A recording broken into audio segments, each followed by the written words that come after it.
Je suis Baruch Spinoza et aujourd'hui je veux partager avec vous l'une des vérités les plus explosives que j'ai découvertes en analysant les fondements du christianisme. Dans mon traité théologico-politique, chapitre 11, j'ai écrit « La foi en des récits historiques, quelle qu'en soit l'importance, ne peut nous procurer la béatitude. » Mais que se passe-t-il quand l'histoire elle-même a été falsifiée dès l'origine?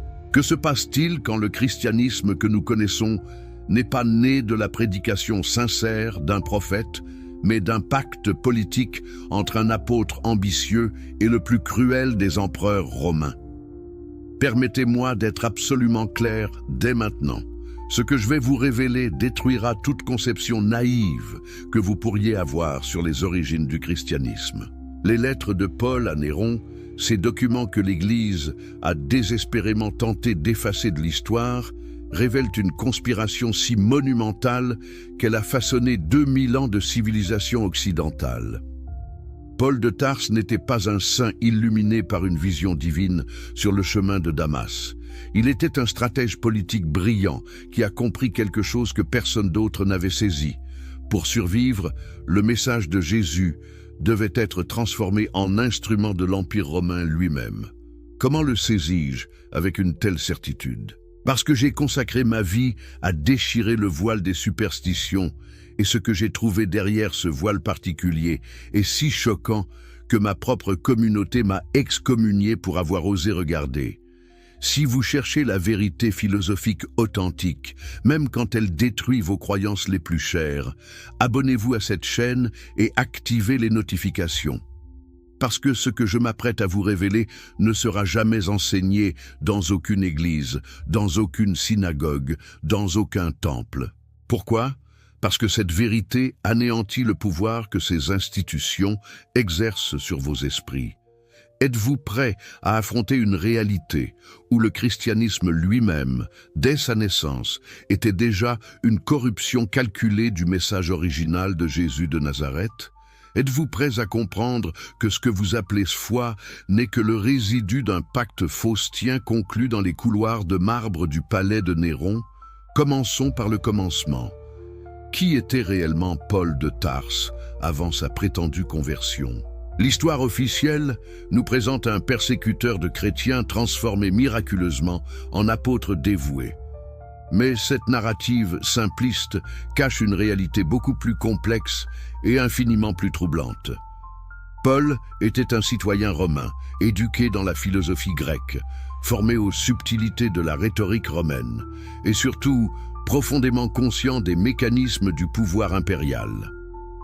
Quand il persécutait les premiers disciples de Jésus, il ne le faisait pas par fanatisme religieux aveugle. Non, il le faisait parce qu'il comprenait que ce mouvement naissant représentait une menace existentielle pour l'ordre établi. Mais que s'est-il passé sur cette route de Damas qui a tout changé? Était-ce vraiment une vision divine ou était-ce le moment où Paul a réalisé qu'il pouvait transformer cette menace en opportunité? Dans mon éthique, partie 4, proposition 18, j'affirme « Le désir qui naît de la raison ne peut avoir d'excès ». Paul possédait une raison aiguisée et son désir était clair, le pouvoir. Pas le pouvoir brutal d'un empereur qui règne par l'épée, mais le pouvoir beaucoup plus subtil et durable de celui qui contrôle les croyances des masses. Il a vu dans le message de Jésus non pas une vérité divine à préserver, mais une matière première à remodeler. Pourquoi pensez-vous qu'aucun des apôtres qui avaient réellement connu Jésus n'a écrit autant que Paul? Pourquoi pensez-vous que Paul, qui n'avait jamais rencontré Jésus de son vivant, est devenu l'architecte théologique principal du christianisme? La réponse est aussi simple qu'elle est dérangeante. Parce que Paul n'était pas contraint par la mémoire du Jésus historique. Il était libre de créer le Christ dont Rome avait besoin. Maintenant, penchons-nous sur quelque chose que très peu de gens savent. Les lettres canoniques de Paul que nous trouvons dans le Nouveau Testament ne représentent qu'une fraction de sa correspondance réelle. L'Église primitive a admis elle-même que de nombreuses lettres ont été perdues ou délibérément détruites. Mais pourquoi détruire les écrits d'un saint apôtre? Que contenaient ces lettres disparues qui étaient si dangereux qu'il fallait les effacer de l'histoire? La réponse se trouve dans les fragments que les censeurs ecclésiastiques n'ont pas réussi à éliminer complètement. Des références obscures dans les écrits des pères de l'Église, des allusions dans des manuscrits apocryphes, des citations fragmentaires dans des textes gnostiques. Tous pointent vers une vérité explosive. Paul entretenait une correspondance directe avec Néron lui-même. Comment est-ce possible? Comment un apôtre chrétien aurait-il pu correspondre avec l'empereur qui, selon la tradition, a martyrisé Pierre et Paul? C'est précisément cette contradiction apparente qui révèle la supercherie. Réfléchissez logiquement comme je vous ai appris à le faire dans mes œuvres. Si Néron persécutait vraiment les chrétiens avec la férocité que l'histoire prétend, pourquoi Paul, le plus visible de tous les leaders chrétiens, aurait-il été autorisé à vivre confortablement à Rome pendant des années? Pourquoi aurait-il eu accès aux cercles aristocratiques romains? Pourquoi ces lettres ont-elles circulé librement à travers l'Empire sans interférence des autorités? La seule explication logique est qu'il existait un arrangement, un accord tacite, un pacte entre Paul et les pouvoirs impériaux. Dans le traité théologico-politique, chapitre 7, j'ai écrit « Les prophètes ne s'accordaient pas sur les questions spéculatives et leurs prophéties variaient beaucoup selon leurs opinions préconçues. » Paul n'était pas un prophète au sens traditionnel. Il était un philosophe politique qui utilisait le langage prophétique pour légitimer ses innovations théologiques. Et ces innovations étaient précisément celles qui rendaient le christianisme acceptable, voire utile, pour l'Empire romain. Considérez ces enseignements les plus célèbres. Que chacun se soumette aux autorités en place, car il n'y a pas d'autorité qui ne vienne de Dieu. Romains 13, 1. Trouvez-vous cela dans les enseignements de Jésus? Jésus qui chassait les marchands du temple. Jésus qui déclarait que son royaume n'était pas de ce monde. Jésus qui prêchait un renversement radical des hiérarchies sociales. Non. Ce que Paul a fait, avec un génie tactique indéniable, c'est transformer le message révolutionnaire de Jésus en une doctrine de soumission politique. Et pourquoi aurait-il fait cela? Parce que c'était précisément ce que Néron et les administrateurs romains voulaient. Ils ne craignaient pas tant les chrétiens eux-mêmes que l'instabilité sociale que leur message égalitaire pourrait provoquer. Paul leur a offert une solution élégante, un christianisme domestiqué, un christianisme qui enseignait l'obéissance aux autorités terrestres en échange de récompenses célestes futures. Un opium du peuple, pour utiliser une expression qui sera formulée bien plus tard, mais dont le concept était déjà parfaitement compris au 1er siècle. Permettez-moi de vous révéler maintenant ce que contenaient réellement ces lettres perdues entre Paul et Néron. Comment puis-je connaître leur contenu si elles ont été détruites? Parce que les actions parlent plus fort que les mots, et les actions de Paul, examinées avec l'œil critique que j'applique dans mon éthique, révèlent clairement les termes du pacte. Imaginez Paul, assis dans sa maison sous surveillance à Rome, rédigeant soigneusement ses missives à l'empereur. Dans ses lettres, il ne plaidait pas pour la libération des chrétiens persécutés. Il ne dénonçait pas l'injustice de Rome. Non, il proposait un marché. Laisse-moi reformuler cette religion troublante en quelque chose qui renforce ton empire plutôt que de le menacer, écrivait Paul en substance. Permets-moi de prêcher un Christ qui demande à ses fidèles d'obéir à César, et en échange, tu auras des millions de sujets qui considéreront leur oppression comme une vertu divine. Est-ce là une interprétation trop cynique? Examinons les preuves. Après l'arrivée de Paul à Rome, nous constatons un changement dramatique dans le ton et le contenu des écrits chrétiens. Les premières communautés chrétiennes, celles qui avaient connu Jésus directement, attendaient un royaume imminent de Dieu qui renverserait Rome. Le livre de l'Apocalypse, écrit par des chrétiens qui n'acceptaient pas la théologie paulinienne, décrit Rome comme la grande prostituée et prophétise sa destruction. Mais les lettres de Paul, elles enseignent l'accommodation, la patience, l'acceptation de l'ordre existant. Esclaves, obéissez à vos maîtres terrestres, écrit-il dans Éphésiens 6, 5. Jésus avait-il enseigné cela? Ou était-ce Paul qui ajoutait ce qui était nécessaire pour rendre sa version du christianisme palatale à l'aristocratie romaine? Dans mon Éthique partie 4, proposition 37, j'explique: le bien que désire pour lui-même tout homme qui s'applique à la vertu, il le désirera aussi pour les autres hommes, et d'autant plus qu'il aura une plus grande connaissance de Dieu. Mais quel était le bien que Paul désirait vraiment? Si nous l'examinons sous l'angle de son conatus, son effort pour persévérer dans son être, nous voyons clairement qu'il désirait la préservation et l'expansion de son propre pouvoir et influence. Ce n'était pas nécessairement malveillant selon ma philosophie. Tout être s'efforce naturellement d'augmenter sa puissance d'agir, mais nous devons être honnêtes sur ce que cela signifie. Paul a créé un christianisme qui lui permettrait de survivre et de prospérer dans un monde dominé par Rome. Regardons maintenant plus précisément ce que nous savons de la vie de Paul à Rome. Selon les Actes des Apôtres, il a vécu pendant 2 années complètes dans sa propre maison louée, accueillant tous ceux qui venaient le voir. Pour un prisonnier dangereux, c'est un arrangement remarquablement clément, n'est-ce pas? Mais cela a du sens si nous comprenons que Paul n'était pas vraiment un prisonnier au sens conventionnel. Il était sous protection impériale, autorisé à continuer son travail de reformulation du christianisme en échange de services rendus à l'Empire. Quel service?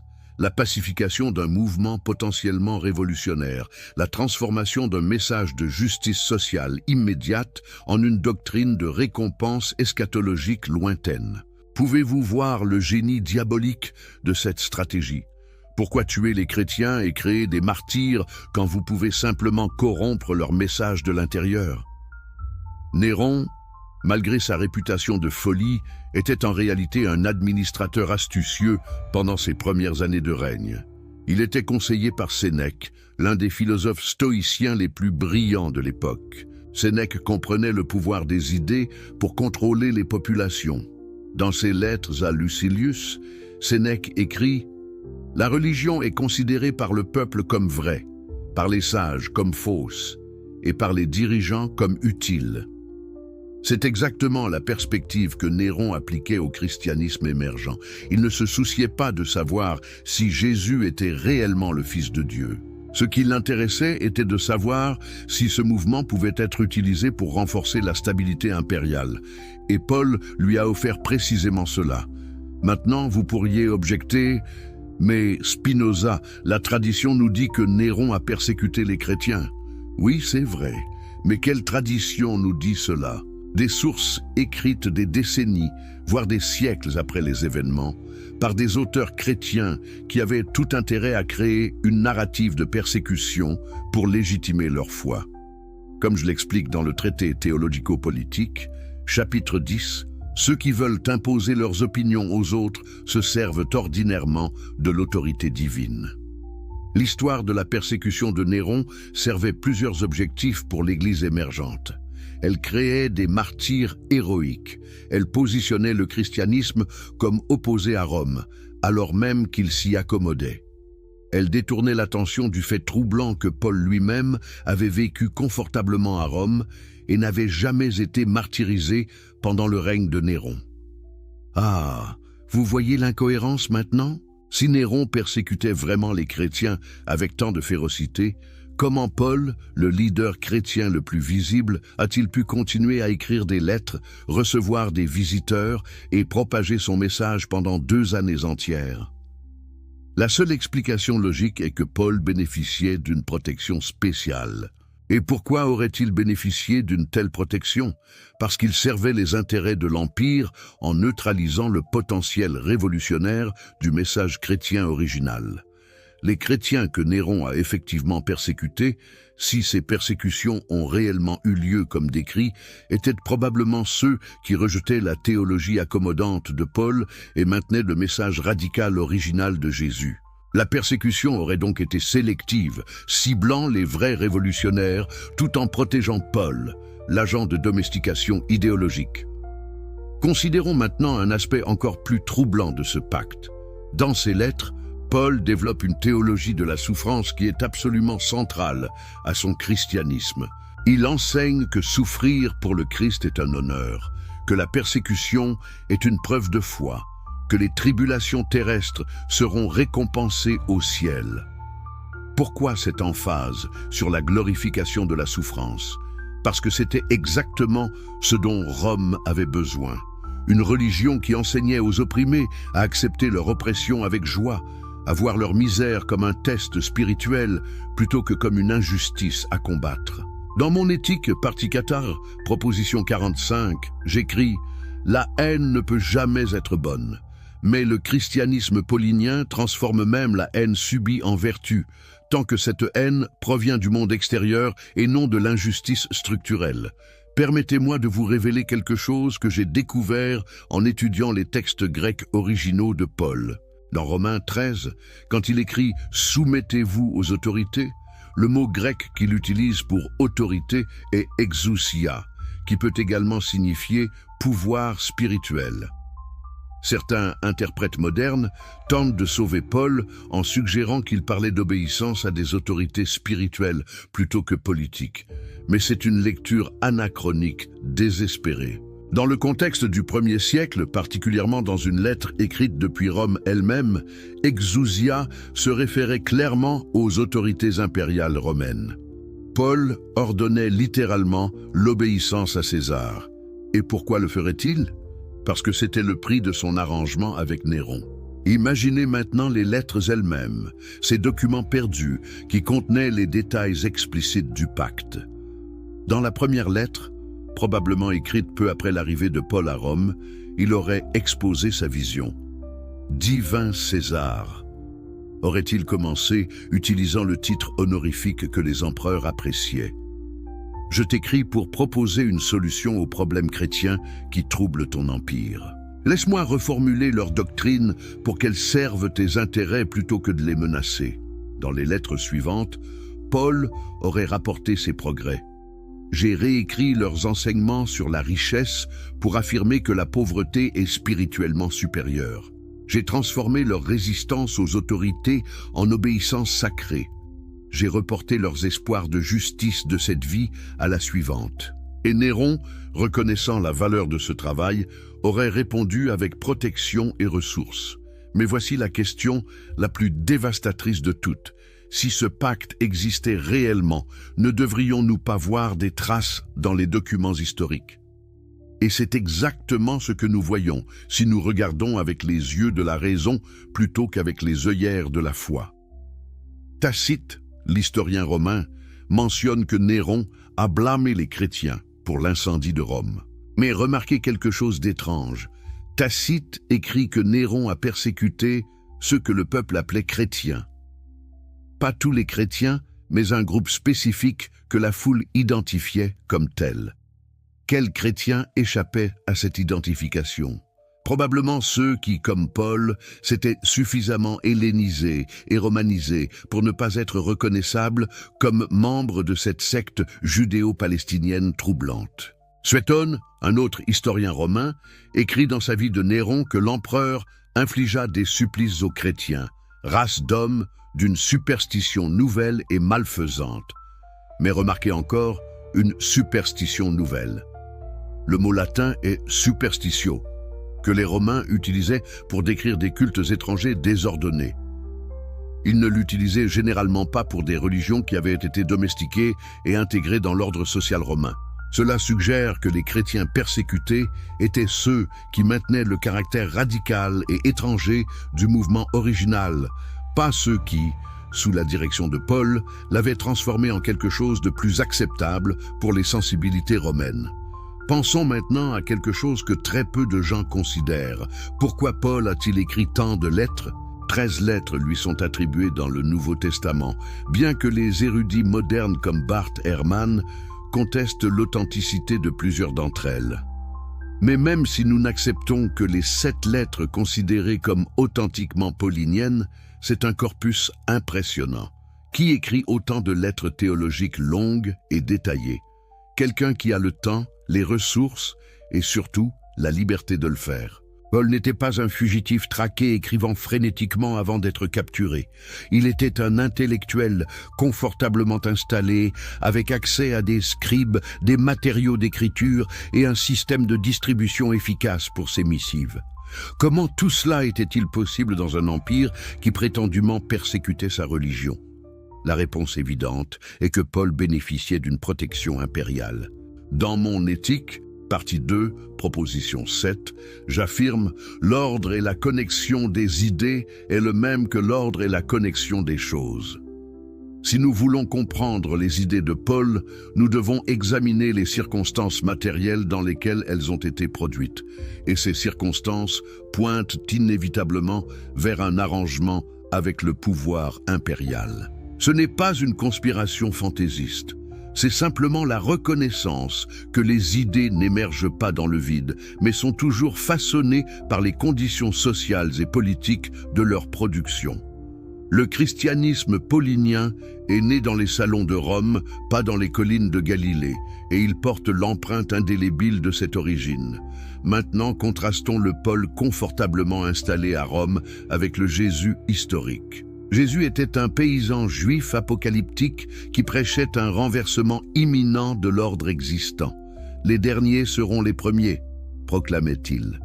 Il est plus facile pour un chameau de passer par le chat d'une aiguille que pour un riche d'entrer dans le royaume de Dieu. Ces enseignements étaient profondément subversifs, directement menaçants pour les hiérarchies de richesse et de pouvoir qui soutenaient Rome. Mais qu'est-ce que Paul fait avec ces enseignements? Il les spiritualise, les dépolitise, les rend inoffensifs. Quand Paul écrit sur le royaume de Dieu, ce n'est plus une transformation politique imminente, mais un état intérieur de grâce. La révolution de Jésus devient la piété individuelle de Paul. Comment cette transformation s'est-elle produite si rapidement? Comment un mouvement révolutionnaire est-il devenu si vite une religion de soumission? La réponse est qu'elle n'était pas naturelle, elle était orchestrée. Paul n'était pas simplement un théologien créatif réinterprétant Jésus. Il était un agent actif de domestication idéologique, travaillant en collaboration avec les pouvoirs impériaux pour neutraliser un message dangereux. Les lettres à Néron auraient documenté ce processus explicitement. « J'ai enseigné aux Corinthiens à accepter leur place dans l'ordre social », aurait écrit Paul. « J'ai convaincu les Romains eux-mêmes que César règne par volonté divine. » Ton empire est maintenant sûr de ce côté. Considérons également la manière dont Paul a restructuré la communauté chrétienne elle-même. Les premiers disciples de Jésus pratiquaient une forme de communisme primitif, partageant tous leurs biens en commun. C'est explicitement décrit dans les Actes des Apôtres. Mais dans les communautés pauliniennes, nous voyons l'émergence de hiérarchies, de rôles distincts d'évêques et de diacres, d'une structure ecclésiastique qui miroire les hiérarchies romaines. Paul institue des règles sur qui peut enseigner, qui peut prophétiser, comment les femmes doivent se comporter. C'est l'ordre romain reproduit dans l'Église. Et pourquoi ferait-il cela? Parce qu'une Église structurée hiérarchiquement est beaucoup plus facile à contrôler et à coopter qu'un mouvement égalitaire chaotique. Dans le traité théologico-politique, chapitre 19, j'écris « La vraie fin de l'État est la liberté ». Mais le christianisme paulinien ne visait pas la liberté, il visait le contrôle, la stabilité, le maintien de l'ordre existant. Paul a créé une religion qui enseignait aux esclaves à accepter leur esclavage, aux pauvres à embrasser leur pauvreté, aux opprimés à célébrer leur oppression. Et il l'a fait non par cruauté personnelle, mais parce que c'était la condition de survie qu'il avait négociée avec Néron. Le prix de l'existence du christianisme était son émasculation idéologique. Les lettres perdues auraient rendu ce marché explicite. Laisse-nous exister, et nous ne menacerons jamais ton pouvoir. Pensez maintenant à l'impact historique de ce pacte. Pendant 2000 ans, le christianisme paulinien a enseigné l'acceptation de l'injustice terrestre. Votre récompense est au ciel, disaient les prêtres aux serfs médiévaux. Obéissez à vos maîtres, disaient les missionnaires aux esclaves africains. Rendez à César ce qui est à César, répétaient les théologiens à chaque génération d'opprimés.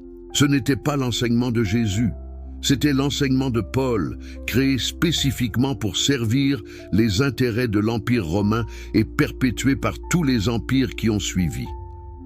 Le pacte entre Paul et Néron n'était pas simplement un arrangement historique oublié. Il a façonné toute la trajectoire de la civilisation occidentale. Mais voici la question la plus profonde. Pourquoi l'Église a-t-elle détruit ces lettres si elles existaient? Pourquoi ne pas les préserver comme preuve de l'astuce de Paul, de sa capacité à naviguer dans les eaux dangereuses de la politique impériale? Parce que ces lettres auraient révélé quelque chose que l'Église ne pouvait pas admettre, que le christianisme, dès son origine, était une construction politique plutôt qu'une révélation divine. Elles auraient montré que Paul n'était pas guidé par l'Esprit Saint, mais par le pragmatisme politique. Elles auraient exposé le fait que ce que nous appelons le christianisme n'est pas le message de Jésus préservé, mais le message de Jésus transformé pour servir Rome. Une fois ces lettres détruites, on pouvait créer la fiction d'un Paul persécuté, d'un martyr héroïque, cachant ainsi la vérité d'un Paul protégé, d'un collaborateur calculateur. Jonathan Israel, dans son œuvre magistrale sur les Lumières radicales, note que j'ai été l'un des premiers penseurs modernes à appliquer une analyse historico-critique rigoureuse aux textes religieux. Ce que j'ai découvert en appliquant cette méthode au christianisme primitif est que presque rien dans la narrative traditionnelle ne résiste à l'examen. Les contradictions sont trop nombreuses, les incohérences trop flagrantes, les intérêts politiques trop évidents. Le Paul que nous connaissons à travers ces lettres canoniques est déjà troublant, autoritaire, parfois contradictoire, clairement engagé dans des batailles politiques au sein du mouvement chrétien. Mais le Paul, révélé par l'analyse de ses circonstances matérielles et de ses effets idéologiques, est encore plus troublant. Un agent de l'Empire, consciemment ou inconsciemment, transformant une religion de libération en un outil d'oppression. Dans mon éthique, partie 3, proposition 59, j'explique comment les affects peuvent être plus puissants que la raison si nous ne les comprenons pas clairement. La foi chrétienne a été, pendant 2 millénaires, un affect mal compris. Les croyants ressentent quelque chose de profond, quelque chose qu'ils appellent l'amour de Dieu ou la grâce du Christ. Mais s'ils comprenaient clairement l'origine historique de leur foi, s'ils voyaient comment elle a été construite par des acteurs humains avec des motivations politiques, cet affect perdrait son pouvoir de mystification. Ce n'est pas que l'expérience émotionnelle serait moins réelle, mais elle serait comprise pour ce qu'elle est, une réponse psychologique à un conditionnement culturel, pas une vérité métaphysique. Revenons maintenant aux lettres elles-mêmes et à ce que nous pouvons déduire de leur contenu probable. La première lettre de Paul à Néron aurait probablement été écrite vers l'an 60 de notre ère, peu après son arrivée à Rome. À ce moment, Néron était encore sous l'influence modératrice de Sénèque et de Burrus, son préfet du prétoire. C'était une période de relative ouverture intellectuelle à Rome, où les philosophies grecques et orientales étaient tolérées tant qu'elles ne menaçaient pas l'ordre public. Paul aurait saisi cette opportunité. Sa lettre aurait commencé par des flatteries conventionnelles, reconnaissant la divine providence qui avait placé Néron sur le trône, louant sa sagesse et sa clémence. Puis, il aurait introduit le problème chrétien, non comme une menace, mais comme une opportunité.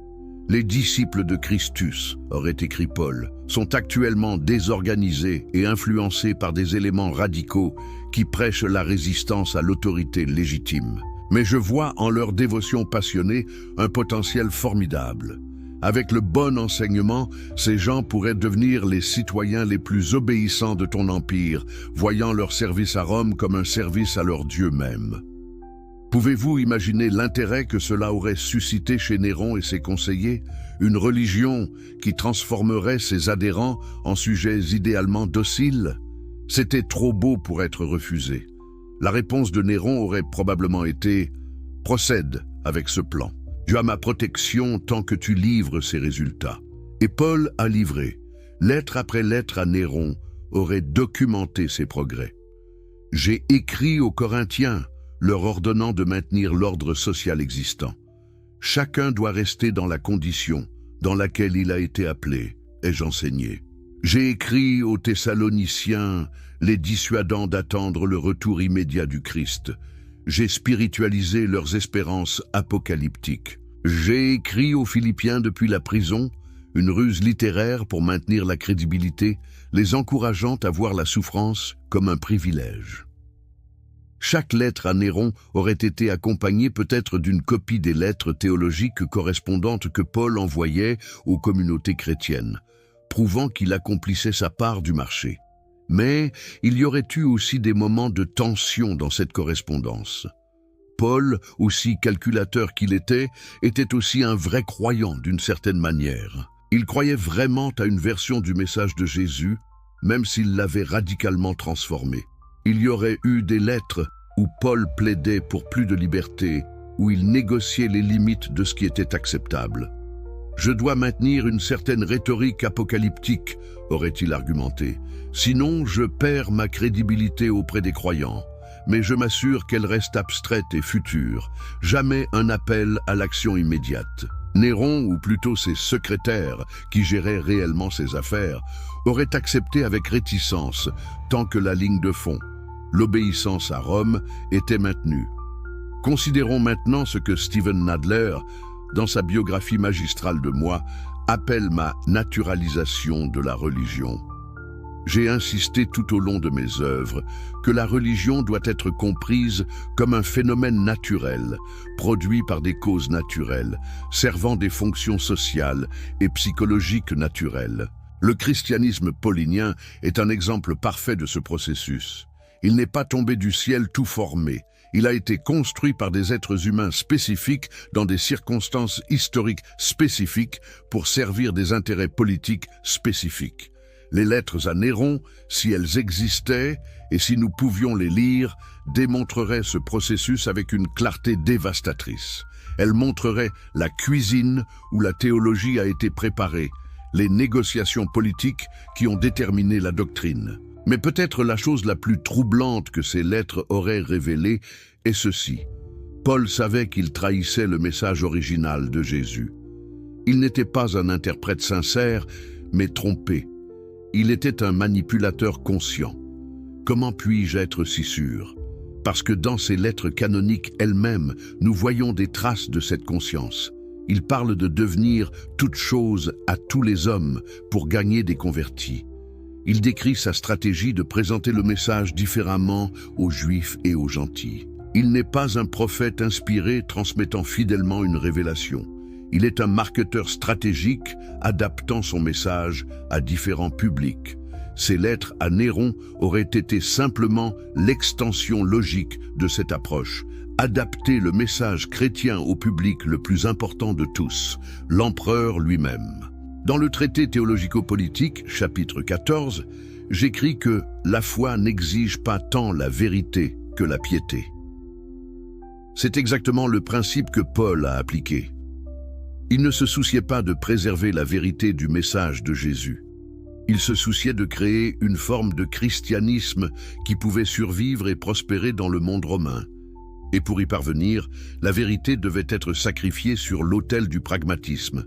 Les lettres à Néron auraient montré ce sacrifice en action, documentant consciemment comment des doctrines ont été modifiées, comment des enseignements ont été supprimés, comment de nouvelles emphases ont été ajoutées, tout pour rendre le christianisme acceptable à Rome. Gilles Deleuze, dans son étude profonde de ma philosophie, note que je vois le pouvoir partout, pas comme quelque chose d'extérieur qui opprime, mais comme quelque chose qui circule à travers toutes les relations sociales. Le pacte Paul-Néron n'était pas simplement un accord entre deux individus. C'était l'intersection de deux systèmes de pouvoir, le pouvoir spirituel de la religion émergente et le pouvoir temporel de l'empire établi. Chacun avait quelque chose que l'autre voulait. Néron voulait la stabilité et le contrôle idéologique. Paul voulait la survie et l'expansion de son mouvement. Les lettres auraient été le lieu où ces deux formes de pouvoir se sont négociées mutuellement, créant une nouvelle configuration qui a défini l'Occident pendant 2 millénaires. Mais voici ce qui est vraiment important pour vous, chers auditeurs, aujourd'hui, au XXIe siècle. Ce pacte continue de fonctionner.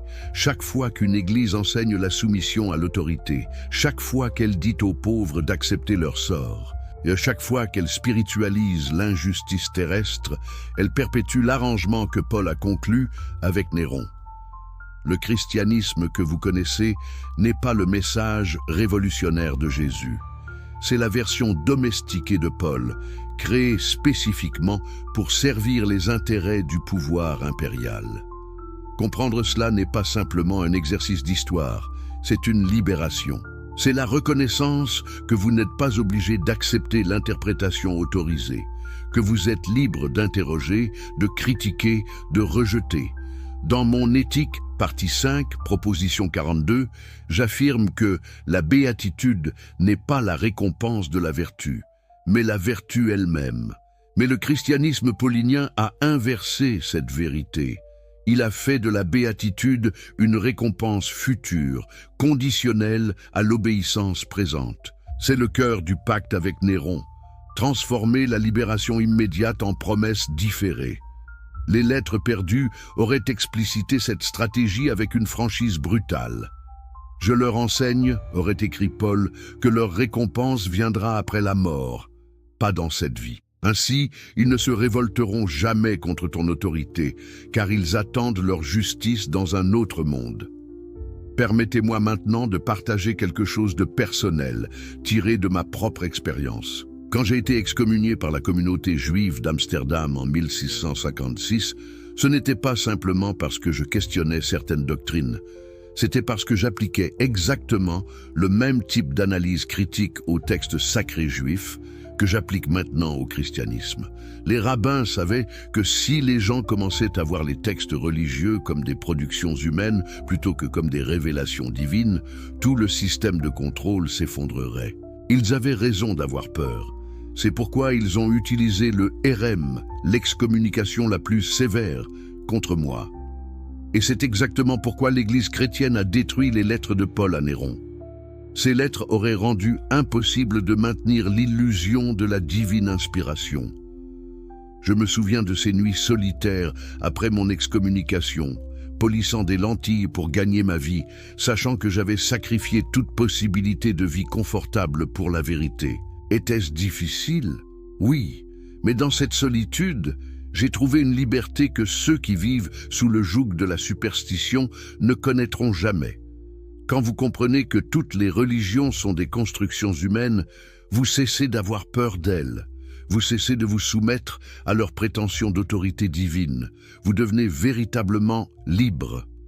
C'est ce que la connaissance du pacte Paul-Néron peut vous offrir. La libération de 2000 ans de conditionnement idéologique. Revenons maintenant aux implications théologiques spécifiques de ce pacte. L'une des innovations les plus cruciales de Paul était sa doctrine du salut par la foi plutôt que par les œuvres. Pourquoi cette doctrine était-elle si importante pour Rome?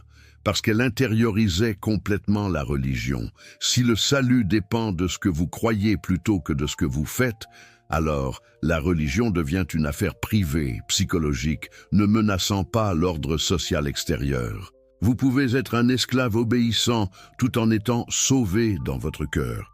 Vous pouvez servir César tout en servant Dieu. C'est le génie diabolique de la théologie paulinienne. Elle permet la coexistence de l'oppression terrestre et de la piété spirituelle. Contrastons cela avec le Jésus historique tel que rapporté dans les évangiles, même s'ils ont été écrits après Paul et influencés par sa théologie. Jésus met constamment l'accent sur les actes, nourrir les affamés, vêtir les nus, visiter les prisonniers, défendre les opprimés. Ce que vous avez fait au plus petit de mes frères, c'est à moi que vous l'avez fait, dit-il dans Matthieu. C'est une éthique d'action sociale, de justice concrète. Mais Paul, il spiritualise tout. Car c'est par la grâce que vous êtes sauvés, par le moyen de la foi, écrit-il dans Éphésiens. Les œuvres deviennent secondaires, voire suspectes, si elles suggèrent que vous essayez de gagner votre salut. Pourquoi ce changement radical? Parce qu'une religion de l'action sociale aurait été intolérable pour Rome. Une religion de la foi intérieure était parfaitement acceptable. Imaginez maintenant une lettre spécifique où Paul explique cette innovation à Néron. « Divin César, j'ai résolu le problème des œuvres de justice que les disciples de Christus prêchaient. Je leur enseigne maintenant que le salut vient de la foi seule. Ainsi, ils ne chercheront plus à transformer la société selon leurs idéaux de justice. Ils chercheront simplement la transformation intérieure, laissant l'ordre extérieur, ton ordre, intact. Néron aurait été ravi. C'était exactement le type de religion que l'Empire pouvait non seulement tolérer, mais encourager activement. Une religion qui garde les gens dociles en leur offrant une consolation spirituelle pour leur misère matérielle. Mais il y a une couche encore plus profonde à cette analyse. Dans mon éthique, partie 4, appendice, chapitre 32, je discute de la manière dont les superstitions naissent de la peur et de l'ignorance. Le christianisme paulinien a systématiquement cultivé ces deux étapes psychologiques. La peur, peur du péché, peur de la damnation, peur de déplaire à Dieu. L'ignorance, découragement de l'étude critique, emphase sur la foi aveugle, méfiance envers la raison philosophique. Pourquoi cultiver ces états? Parce qu'ils rendent les gens contrôlables. Une population terrifiée et ignorante ne se révolte pas. Elle cherche des autorités pour la guider, la rassurer, la sauver. C'est exactement ce que Rome voulait, et c'est exactement ce que Paul a livré. Les lettres à Néron auraient peut-être même contenu des discussions sur la psychologie du contrôle. Paul, formé à la philosophie grecque, comprenait la nature humaine. Il savait que les gens ont besoin de sens, de but, de communauté.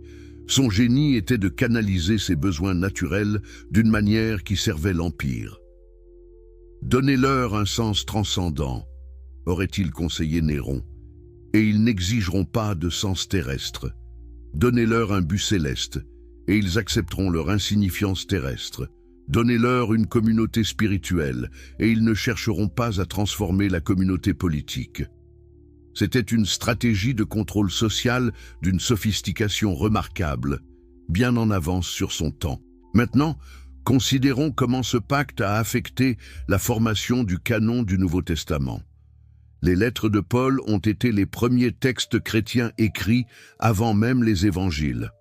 Elles ont établi le cadre théologique dans lequel tous les autres textes seraient interprétés. Quand les évangiles ont été écrits des décennies plus tard, leurs auteurs étaient déjà influencés par la théologie paulinienne. C'est pourquoi même dans les évangiles, nous voyons des tensions entre le Jésus historique qui dérange l'ordre établi et le Christ théologique qui prêche l'acceptation. Ces tensions reflètent la lutte entre le message original et la version domestiquée de Paul. Les lettres à Néron auraient révélé comment Paul a activement travaillé à façonner le canon, à sélectionner quels récits sur Jésus étaient acceptables et lesquels devaient être supprimés. Permettez-moi d'introduire ici la perspective de Maïmonide, le grand philosophe juif médiéval que j'ai profondément étudié. Dans son Guide des égarés, Maïmonide explique comment les textes religieux doivent être interprétés allégoriquement pour réconcilier foi et raison. Mais ce que Maïmonides ne dit pas explicitement, c'est que cette nécessité d'interprétation allégorique révèle que les textes eux-mêmes sont problématiques. Si nous devons constamment réinterpréter les Écritures pour les rendre rationnelles, cela suggère qu'elles ne sont pas des révélations divines parfaites, mais des productions humaines imparfaites. Paul a compris cela intuitivement. C'est pourquoi il s'est donné la liberté de réinterpréter radicalement Jésus. Et dans ses lettres à Néron, il aurait justifié cette liberté non comme une infidélité, mais comme une adaptation nécessaire.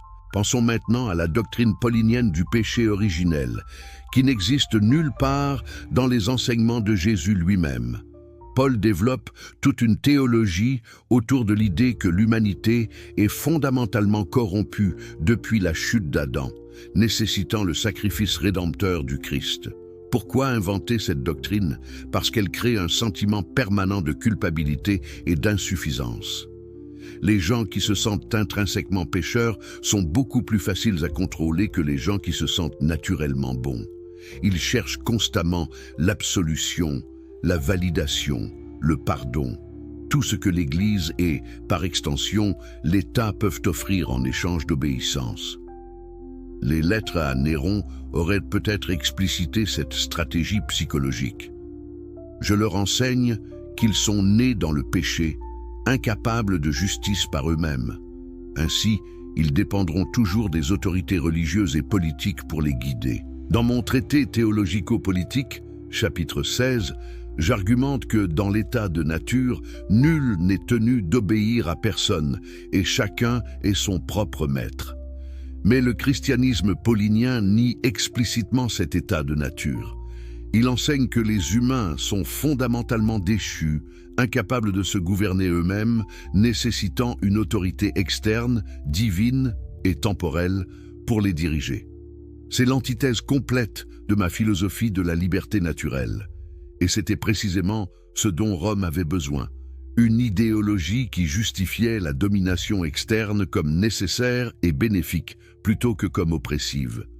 Paul a fourni cette idéologie, et ses lettres à Néron auraient documenté consciemment ce processus de création idéologique. Examinons maintenant un aspect spécifique qui aurait été central dans la correspondance, la question des impôts. Jésus, quand on lui a demandé s'il était légitime de payer des impôts à César, a donné une réponse ambiguë. « Rendez à César ce qui est à César et à Dieu ce qui est à Dieu. » Cette réponse pouvait être interprétée de multiples façons, mais Paul, il est absolument explicite.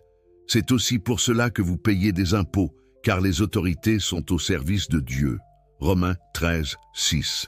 Il ne laisse aucune ambiguïté. Payer des impôts n'est pas simplement une obligation civique pragmatique, c'est un devoir religieux. Pourquoi cette clarification était-elle nécessaire? Parce que la résistance fiscale était l'une des formes principales de résistance à Rome dans les provinces. En sacralisant la taxation, Paul neutralisait une source majeure d'instabilité. Ses lettres à Néron auraient souligné cette contribution. « J'ai fait des collecteurs d'impôts romains des agents de la volonté divine. » Mais voici quelque chose que très peu de gens réalisent. Le système fiscal romain était profondément oppressif, extrayant jusqu'à 40% du produit dans certaines régions, poussant de nombreuses familles à la pauvreté. Jésus aurait été intimement familier avec cette oppression. Sa parabole du bon Samaritain mentionne un homme battu et laissé pour mort sur la route de Jérusalem à Jéricho. Une route notoirement dangereuse, précisément parce que tant de gens, appauvris par les impôts, se tournaient vers le banditisme pour survivre. Jésus comprenait cette réalité économique, mais Paul l'ignore complètement. Pour lui, les impôts doivent être payés sans question parce que César est établi par Dieu. C'est une trahison flagrante de la sensibilité sociale de Jésus et elle n'a de sens que si nous comprenons que Paul travaillait activement à créer un christianisme acceptable pour Rome. Permettez-moi maintenant de partager une autre anecdote personnelle qui illustre pourquoi cette question me passionne tant. Quand j'écrivais le traité théologico-politique, je savais que je mettais ma vie en danger. Les autorités ecclésiastiques et politiques de mon époque n'appréciaient pas les critiques des textes sacrés. Mais je me suis dit, si je ne dis pas la vérité maintenant, si je laisse la peur me réduire au silence, alors je perpétue exactement le type de contrôle idéologique que je critique. J'ai donc écrit le livre, publié anonymement par prudence, mais néanmoins publié. La réaction a été explosive. Le livre a été banni, condamné, brûlé publiquement. Mais il a aussi circulé clandestinement, lu avidement par ceux qui cherchaient la vérité plutôt que le confort. C'est ce que j'espère pour vous aujourd'hui, que vous choisissiez la vérité inconfortable plutôt que l'illusion confortable. Revenons à notre analyse. Un autre élément crucial du pacte Paul-Néron aurait été la question de l'esclavage. L'Empire romain était construit sur le travail d'esclaves. Des millions d'êtres humains vivaient dans des conditions de servitude totale. Jésus n'a jamais explicitement condamné l'esclavage, c'est vrai, mais son message d'égalité radicale, il n'y a ni juif, ni grec, ni esclave, ni libre en Christ, aurait pu être interprété comme une critique implicite. Et dans les premières communautés chrétiennes, il semble qu'il y ait eu une certaine pratique d'égalité avec des esclaves et des maîtres adorant ensemble. Mais Paul, il écrit « Esclaves, Obéissez à vos maîtres selon la chair avec crainte et tremblement, dans la simplicité de votre cœur, comme au Christ. Éphésiens 6:5. Il renvoie même un esclave fugitif, Onésime, à son maître Philémon, bien qu'avec une lettre demandant un traitement clément. Imaginez la lettre où Paul explique cela à Néron. Auguste César, je comprends que l'institution de l'esclavage est fondamentale pour la prospérité de l'Empire. Je n'enseigne pas aux esclaves chrétiens de fuir ou de se révolter. Au contraire, je leur enseigne que servir leur maître terrestre fidèlement est un moyen de servir leur maître céleste. J'ai même écrit des instructions explicites ordonnant aux esclaves l'obéissance totale. Ton système économique est sûr avec moi. Comment Néron aurait-il pu résister à une telle offre? Une religion qui non seulement n'encourageait pas la résistance des esclaves, mais la présentait activement l'obéissance servile comme une vertu spirituelle. C'était de l'or pour l'administration impériale. Hobbes, dans son Léviathan, écrit que les conventions sans l'épée ne sont que des mots. Paul a compris cela. Son christianisme ne menaçait jamais l'épée de Rome. Au contraire, il la légitimait. L'autorité ne porte pas l'épée en vain, écrit-il dans Romains 13, 4. Elle est au service de Dieu pour exercer la vengeance et punir celui qui fait le mal. C'est une justification théologique extraordinaire du pouvoir coercitif de l'État. Jésus, qui était lui-même victime de ce pouvoir coercitif exécuté par l'État romain, aurait-il vraiment enseigné que l'épée de Rome était un instrument divin? Ou est-ce Paul qui a ajouté cette doctrine pour rendre son christianisme acceptable au pouvoir impérial? Dans mon éthique, partie 4, proposition 73, je démontre que l'homme qui est conduit par la raison est plus libre dans l'état où il vit selon les lois communes que dans la solitude où il n'obéit qu'à lui-même. Mais remarquez, je parle d'un homme conduit par la raison, vivant selon des lois rationnelles. Le christianisme paulinien ne promeut ni la raison, ni des lois rationnelles.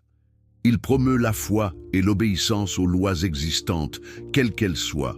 C'est une forme de servitude volontaire, pas de liberté rationnelle. Les lettres à Néron auraient montré comment cette servitude était consciemment cultivée comme alternative à la liberté dangereuse que le message original de Jésus aurait pu inspirer. Considérons maintenant la manière dont Paul a traité la question du mariage et de la sexualité, un autre domaine où ces innovations servaient les intérêts impériaux. Jésus avait relativement peu à dire sur le sexe. Ses enseignements se concentraient sur la justice sociale et le royaume de Dieu.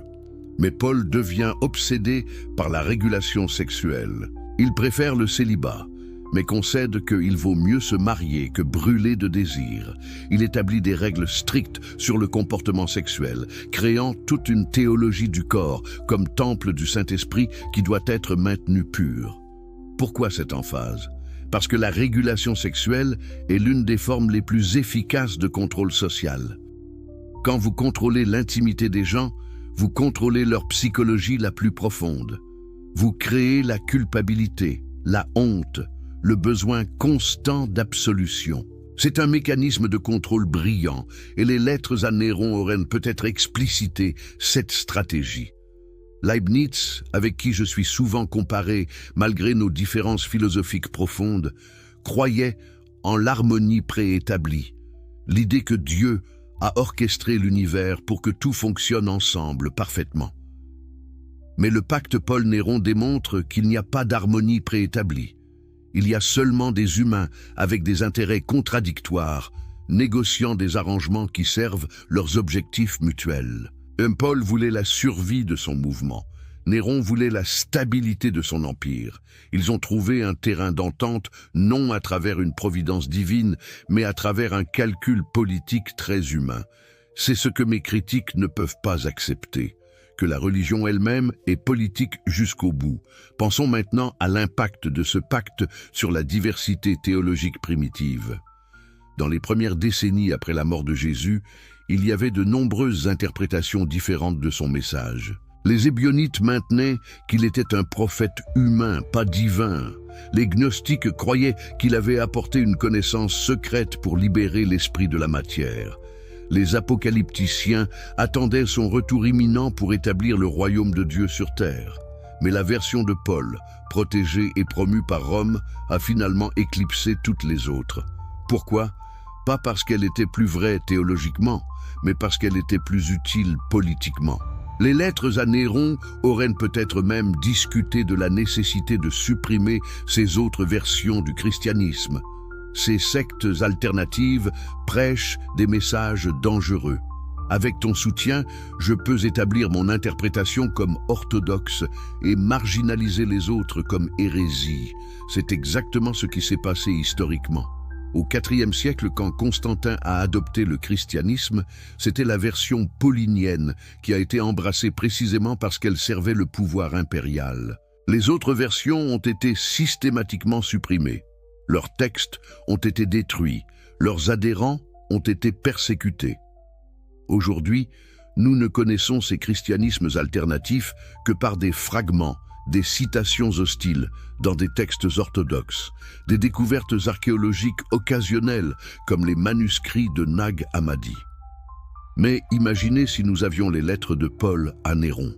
Elles révéleraient que cette suppression n'était pas un développement naturel, mais une stratégie consciente établie dès le début par Paul lui-même en consultation avec le pouvoir impérial. Dans le traité théologico-politique, chapitre 20, j'affirme que le but du gouvernement n'est pas de transformer les hommes en bêtes ou en automates, mais de leur permettre de développer leur esprit et leur corps en sécurité. Mais le christianisme paulinien fait exactement le contraire. Il ne permet pas le développement libre de l'esprit. Il l'enchaîne avec des dogmes, le terrorise avec des menaces de damnation, le diminue avec des doctrines de péché originelles.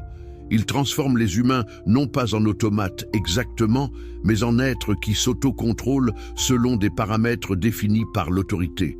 C'est une forme de gouvernementalité, pour utiliser un concept qui sera développé bien plus tard, mais dont les fondements ont été posés par Paul en collaboration avec Néron. Permettez-moi maintenant de faire une connexion que très peu de gens établissent entre la philosophie stoïcienne qui dominait Rome à l'époque et la théologie que Paul développait. Sénèque, le conseiller de Néron, était un stoïcien majeur. Les stoïciens enseignaient l'acceptation de son destin, l'obéissance à la raison universelle, logos, le contrôle des passions. Ces enseignements étaient remarquablement similaires à ce que Paul prêchait. Acceptation de sa condition dans la vie, obéissance à l'ordre divin, contrôle des désirs terrestres. Ce n'était pas une coïncidence. Paul, qui était éduqué dans la philosophie grecque, empruntait consciemment aux stoïciens pour créer une version du christianisme qui serait philosophiquement respectable pour l'élite romaine. Ces lettres à Néron auraient peut-être même cité Sénèque, établissant des parallèles entre la philosophie stoïcienne et sa théologie chrétienne pour démontrer leur compatibilité. Mais voici l'ironie tragique. Le stoïcisme authentique, tel qu'enseigné par Marc Aurèle et Épictète, contenait des éléments profondément libérateurs. Tu as le pouvoir sur ton esprit, pas sur les événements extérieurs, écrivait Marc Aurèle. Réalise cela et tu trouveras la force. C'est une philosophie d'autonomie intérieure, de résistance mentale face à l'adversité. Mais Paul a pris cette philosophie et l'a tordue. L'acceptation stoïcienne des circonstances extérieures est devenue chez lui une acceptation religieuse de l'injustice structurelle. Le contrôle stoïcien des passions est devenu chez lui une suppression religieuse des désirs naturels. Il a emprunté le vocabulaire de la liberté philosophique et l'a utilisé pour créer une théologie de servitude spirituelle. Descartes, avec qui je suis souvent en désaccord, croyait néanmoins en la primauté de la raison. « Je pense, donc je suis », proclamait-il, établissant la conscience rationnelle comme fondement de toute certitude. Mais le christianisme paulinien demande l'abandon de cette raison critique. « La sagesse de ce monde est folie devant Dieu », écrit Paul dans 1 Corinthiens. Il élève explicitement la foi au-dessus de la raison, créant une dichotomie qui aurait des conséquences désastreuses pour la civilisation occidentale pendant des siècles. Pourquoi créer cette dichotomie? parce que la raison critique menace le pouvoir. Les gens qui pensent rationnellement questionnent l'autorité, examinent les prétentions, demandent des preuves. Néron n'avait pas besoin de citoyens pensant rationnellement. Il avait besoin de sujets croyant fidèlement. Paul lui a fourni la théologie pour créer de tels sujets. Imaginez maintenant, dans les dernières lettres de Paul à Néron, un ton de plus en plus triomphal. Auguste César, mon travail est presque complet. Les communautés chrétiennes à travers l'Empire acceptent maintenant mon enseignement. Elles sont devenues des modèles d'obéissance civile. Leurs membres paient leurs impôts fidèlement, obéissent aux autorités et trouvent leur consolation dans les promesses de l'au-delà, plutôt que dans les changements de ce monde. Le problème chrétien est résolu. Et Néron, dans sa dernière lettre à Paul, aurait peut-être écrit « Ton service à l'Empire est reconnu. Continue ton bon travail.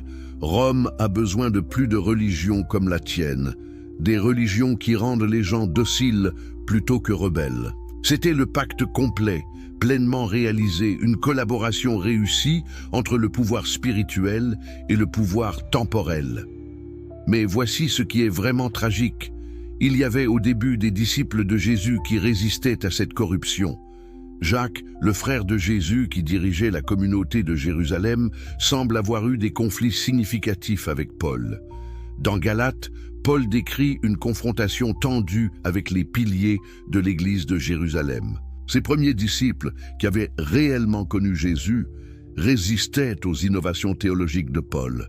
Ils voulaient maintenir le message original, le message révolutionnaire, le message qui menaçait Rome. Mais ils ont perdu.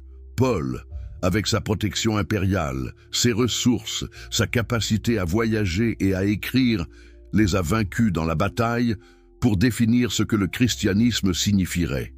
Les lettres à Néron auraient documenté cette bataille interne et comment Paul l'a gagnée avec l'aide de Rome. Dans mon Éthique partie 5, proposition 10, j'écris que tant que nous ne sommes pas tourmentés par des affects contraires à notre nature, nous avons le pouvoir d'ordonner et d'enchaîner les affections du corps selon un ordre conforme à l'entendement. La vraie liberté dans ma philosophie vient de la compréhension rationnelle de nos affects, pas de leur suppression à travers la foi religieuse. Mais le christianisme paulinien enseigne précisément cette suppression. Il ne vous demande pas de comprendre vos désirs, vos peurs, vos espoirs. Il vous demande de les soumettre à une autorité externe, que ce soit Dieu, l'Église ou l'État. C'est une forme de servitude psychologique et elle a été conçue délibérément pour servir les intérêts du pouvoir. Maintenant, je veux que vous compreniez quelque chose de crucial. Je ne raconte pas cette histoire pour dénigrer tous les chrétiens ou pour nier que des millions de personnes aient trouvé du réconfort et du sens dans la foi chrétienne à travers les siècles. Ce que je vous demande de comprendre est ceci. Le réconfort et le sens que vous trouvez dans la religion ne dépendent pas de sa vérité littérale ou historique. Ils dépendent de votre psychologie, de votre besoin de sens, de votre désir de communauté. Ces besoins sont réels et valides, mais ils peuvent être satisfaits sans vous soumettre à des doctrines qui ont été construites spécifiquement pour vous contrôler. La véritable béatitude, comme je l'enseigne dans l'éthique, vient de la connaissance rationnelle de la nature, pas de la soumission à des autorités religieuses ou politiques. Comment alors devriez-vous vivre?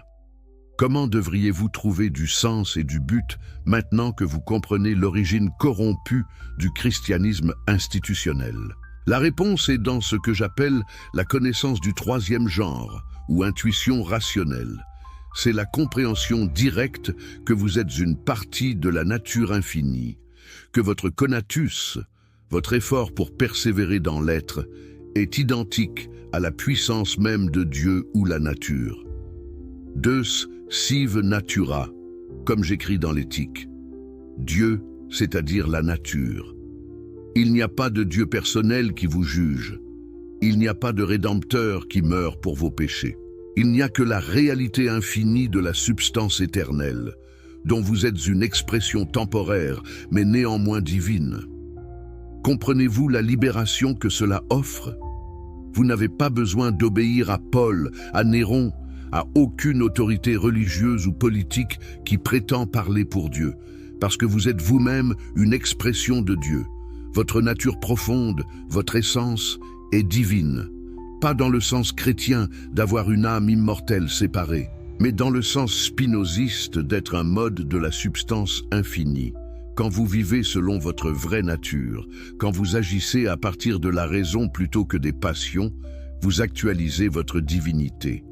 C'est la vraie béatitude, et elle ne nécessite aucun pacte avec l'empereur, aucune soumission à l'autorité, aucune foi en des doctrines corrompues. Les lettres de Paul à Néron, si nous pouvions les lire aujourd'hui, nous montreraient que le christianisme que nous connaissons n'est pas une révélation divine, mais une construction politique.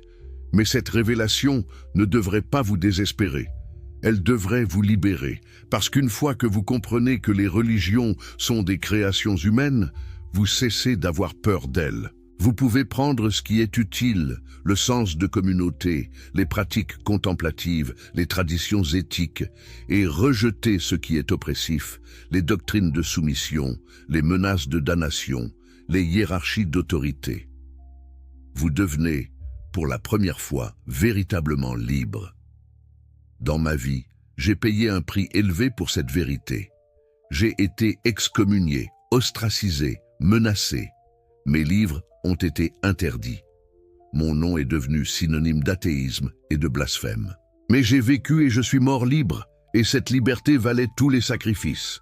Je ne me suis soumis à aucune autorité religieuse, je n'ai accepté aucun dogme non examiné. J'ai vécu selon la raison, et dans cette vie rationnelle, j'ai trouvé une béatitude que ni l'Église ni l'État ne peuvent donner ou enlever. C'est ce que je vous offre aujourd'hui, la possibilité de cette même liberté, cette même béatitude, si seulement vous avez le courage de regarder la vérité en face. Alors que nous approchons de la fin de notre exploration, laissez-moi revenir à la citation avec laquelle nous avons commencé. La foi en des récits historiques, quelle qu'en soit l'importance, ne peut nous procurer la béatitude. Maintenant, avec tout ce que nous avons découvert sur le pacte Paul-Néron, cette affirmation prend un sens plus profond. Non seulement la foi en des récits historiques ne procure pas la béatitude, mais ces récits eux-mêmes, l'histoire du christianisme que nous avons apprise, sont souvent des fictions conçues pour maintenir le pouvoir. La vraie béatitude vient de la compréhension rationnelle de la réalité, pas de la croyance en des histoires, aussi inspirantes soient-elles. Maintenant, je vous pose une question finale. Qu'allez-vous faire avec cette connaissance? Allez-vous retourner au confort des croyances conventionnelles, fermer les yeux sur ce que vous avez appris ici? Ou allez-vous embrasser la vérité libératrice, aussi inconfortable soit-elle? Vivez-vous sous l'esclavage des passions et des superstitions, ou atteignez-vous la béatitude de la connaissance rationnelle? Le choix est vôtre. Mais comprenez ceci, une fois que vous avez vu la vérité, vous ne pouvez pas la désapprendre. Vous ne pouvez que choisir de l'accepter ou de la nier. Et dans ce choix se trouve votre liberté ou votre servitude. Moi, Baruch Spinoza, je vous ai révélé aujourd'hui l'un des secrets les plus sombres de l'histoire occidentale. Les lettres de Paul à Néron démontrent que le christianisme, dès sa naissance institutionnelle, était un pacte avec le pouvoir plutôt qu'une rébellion contre lui. Mais cette révélation n'est que le début. Maintenant, vous devez faire le travail difficile de repenser tout ce que vous croyez, de reconstruire votre compréhension du monde sans les béquilles de la foi aveugle. C'est un travail terrifiant, mais aussi libérateur. Et dans cette libération se trouve la vraie béatitude que j'ai promise au début de notre conversation. Pas la béatitude de la foi confortable, mais la béatitude de la connaissance vraie. Subspecie aeternitatis, du point de vue de l'éternité, vous êtes déjà libre. Il vous suffit de le réaliser.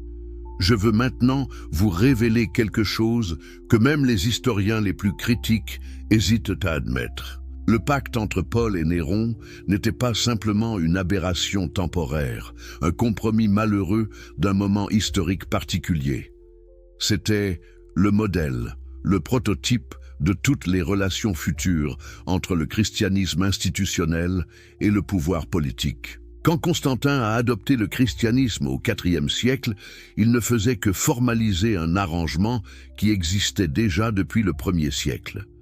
Quand Charlemagne a été couronné par le pape, quand les monarchies européennes ont gouverné par droit divin, quand l'Église a béni les conquêtes coloniales, dans chacun de ces moments, l'esprit du pacte Paul Néron était vivant. Comprenez-vous l'ampleur de ce que je vous dis? Toute l'histoire de la chrétienté occidentale a été façonnée par cette corruption originelle. Mais laissez-moi approfondir encore davantage. Dans mon Éthique, partie 3, proposition 9, j'explique que l'esprit, aussi bien en tant qu'il a des idées claires et distinctes qu'en tant qu'il a des idées confuses, s'efforce de persévérer dans son être pour une durée indéfinie. Appliquons cette proposition au pacte lui-même. Le christianisme paulinien, une fois établi, avait son propre conatus, son propre effort pour persévérer. Il ne pouvait pas simplement admettre qu'il était né d'un compromis politique sans se détruire. Donc, il a créé des mythes de persécution, des récits de martyrs, des histoires de foi héroïques, tout pour obscurcir ses origines corrompues. Les lettres à Néron devaient être détruites, non pas simplement pour cacher un fait embarrassant, mais pour préserver l'existence même du christianisme institutionnel. La destruction de ces lettres était un acte de survie institutionnelle. Pensez maintenant à comment cette dynamique continue aujourd'hui. Les églises modernes prêchent toujours l'obéissance à l'autorité, n'est-ce pas? Elles enseignent toujours que la transformation véritable est spirituelle et intérieure plutôt que sociale et extérieure. Elles continuent à dire aux pauvres d'accepter leur pauvreté, aux opprimés d'attendre la justice divine plutôt que de la créer eux-mêmes. Pourquoi? Parce qu'elles perpétuent, consciemment ou inconsciemment, la théologie que Paul a créée pour Néron. Elles sont les héritières du pacte, même si elles ignorent son existence. C'est ce que je veux dire quand je parle dans le traité théologico-politique de la manière dont les institutions religieuses servent toujours le pouvoir établi. Ce n'est pas une conspiration consciente dans chaque cas, c'est simplement la logique structurelle de la religion institutionnalisée. Permettez-moi de faire une connexion avec la physique moderne que vous trouverez peut-être surprenante. Einstein a démontré que la matière et l'énergie sont interconvertibles, deux manifestations de la même réalité fondamentale. Dans ma philosophie, j'avais déjà anticipé quelque chose de similaire en affirmant que la pensée et l'extension sont deux attributs de la même substance unique. Mais voici le parallèle crucial. Tout comme la matière peut être transformée en énergie sous certaines conditions, le message révolutionnaire de Jésus a été transformé en pouvoir impérial par Paul. Ce n'était pas une destruction, mais une transmutation. L'énergie révolutionnaire a été conservée mais redirigée, canalisée dans des formes qui servaient Rome plutôt que de la menacer. Les lettres à Néron auraient été le document de cette transmutation, le journal de laboratoire de cette alchimie politique. Maintenant, je dois aborder une objection que certains d'entre vous formulent probablement dans votre esprit. Spinoza, dites-vous, si Paul était vraiment un collaborateur cynique, pourquoi aurait-il accepté finalement le martyre? La tradition dit que Paul a été décapité à Rome sous Néron. N'est-ce pas la preuve qu'il n'était pas un agent impérial? Mais réfléchissez plus profondément. Premièrement, nous ne savons pas avec certitude comment Paul est mort. Les récits de son martyre viennent de sources chrétiennes tardives, écrites longtemps après les événements. Deuxièmement, même si Paul a été exécuté, cela ne prouve pas qu'il n'avait pas collaboré auparavant. Les alliances politiques changent. Néron est devenu de plus en plus instable dans ces dernières années. Il a exécuté son propre conseiller Sénèque. Pourquoi pas Paul? Peut-être que Paul avait survécu à son utilité, ou peut-être que sa mort était nécessaire pour créer exactement le mythe du martyr dont le christianisme avait besoin pour masquer ses origines compromises. Dans le traité théologico-politique, chapitre 15, j'examine comment les prophètes hébreux utilisaient souvent des signes et des miracles pour établir leur autorité. Paul n'avait pas besoin de miracles. Il avait quelque chose de plus puissant, la protection impériale. Mais cette protection ne pouvait pas être reconnue ouvertement sans détruire sa crédibilité religieuse. Donc, il a créé un double discours. Publiquement, dans ses lettres aux églises, il se présentait comme un apôtre persécuté, souffrant pour Christ. Privément, dans ses lettres à Néron, il rendait compte de ses progrès dans la domestication du mouvement chrétien. Cette dualité n'était pas de l'hypocrisie au sens conventionnel. C'était la reconnaissance pragmatique que différents publics nécessitent différents messages. Les lettres à Néron auraient révélé cette conscience stratégique avec une clarté brutale. Considérons maintenant l'impact de tout cela sur la notion même de vérité religieuse. Si le christianisme que nous connaissons est le produit d'un calcul politique plutôt que d'une révélation divine, qu'est-ce que cela signifie pour la vérité religieuse en général? Dans mon éthique, partie 2, proposition 43, j'affirme que celui qui a une idée vraie sait en même temps qu'il a une idée vraie et ne peut douter de la vérité de sa connaissance. Mais la foi religieuse n'est jamais cette certitude auto-évidente. Elle nécessite toujours une autorité externe, un texte sacré, une tradition, une institution, pour la valider. Et si ces autorités ont été construites pour servir le pouvoir, alors la foi elle-même devient suspecte, non pas comme expérience psychologique, qui est parfaitement réelle, mais comme guide vers la vérité objective. La neuroscience moderne, cette discipline qui aurait fasciné mon esprit analytique, a démontré que les expériences religieuses, les visions, les conversions, les sensations de présence divine peuvent être induites par des stimulations cérébrales spécifiques. Cela ne signifie pas que ces expériences sont moins réelles pour ceux qui les vivent, mais cela signifie qu'elles sont des phénomènes naturels, pas des interventions surnaturelles. De la même manière, le christianisme paulinien est un phénomène naturel, le résultat de forces historiques, d'intérêts politiques, de calculs stratégiques. Le traiter comme une révélation divine, c'est mystifier ce qui peut et doit être compris rationnellement. C'est exactement cette mystification que les lettres de Paul à Néron auraient déchiré, révélant les mécanismes très humains derrière ce qui prétend être divin. Permettez-moi maintenant de partager une réflexion plus personnelle sur pourquoi cette vérité est si difficile à accepter pour la plupart des gens. C'était la résistance des gens ordinaires à considérer même mes arguments. Ils préféraient me diaboliser plutôt que d'examiner mes raisonnements. Pourquoi? Parce que ce que j'offrais était terrifiant. Je leur disais, vous n'avez pas de Père céleste qui vous protège. Vous n'avez pas de plan divin qui donne un sens à vos souffrances. Vous n'avez que la nature infinie et impersonnelle, indifférente à vos prières. C'est une vérité vertigineuse. Mais c'est aussi une vérité libératrice, car une fois que vous acceptez qu'il n'y a pas de Père céleste, vous cessez d'être un enfant spirituel. Vous devenez un adulte, responsable de créer votre propre sens, votre propre moralité, votre propre béatitude. Le pacte Paul-Néron représente exactement ce que les gens fuient quand ils s'accrochent à la religion. Il révèle que même vos croyances les plus sacrées ont des origines profanes, que même votre foi, qui semble si personnelle et transcendante, a été façonnée par des forces politiques et historiques qui n'avaient rien à voir avec la vérité divine. C'est pourquoi les lettres ont été détruites. C'est pourquoi cette histoire est si difficile à entendre. Pas parce qu'elle est fausse, mais parce qu'elle est vraie, et sa vérité détruit les illusions réconfortantes que nous utilisons pour nous protéger de la réalité de notre existence cosmique fondamentale.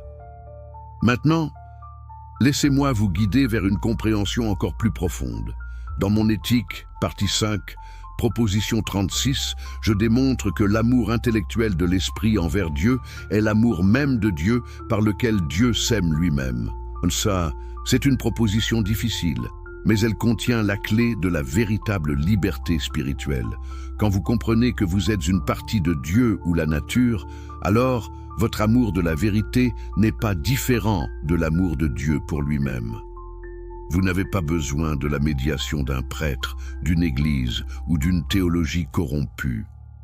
Votre connexion à la divinité est immédiate et directe, parce que vous êtes vous-même divin. C'est ce que Paul a détruit en créant un christianisme de médiation où vous devez passer par l'Église, par les sacrements, par les doctrines pour atteindre Dieu. Il a créé des intermédiaires parce que les intermédiaires peuvent être contrôlés. Et celui qui contrôle les intermédiaires contrôle l'accès au divin. Imaginez maintenant si les lettres de Paul à Néron étaient découvertes demain.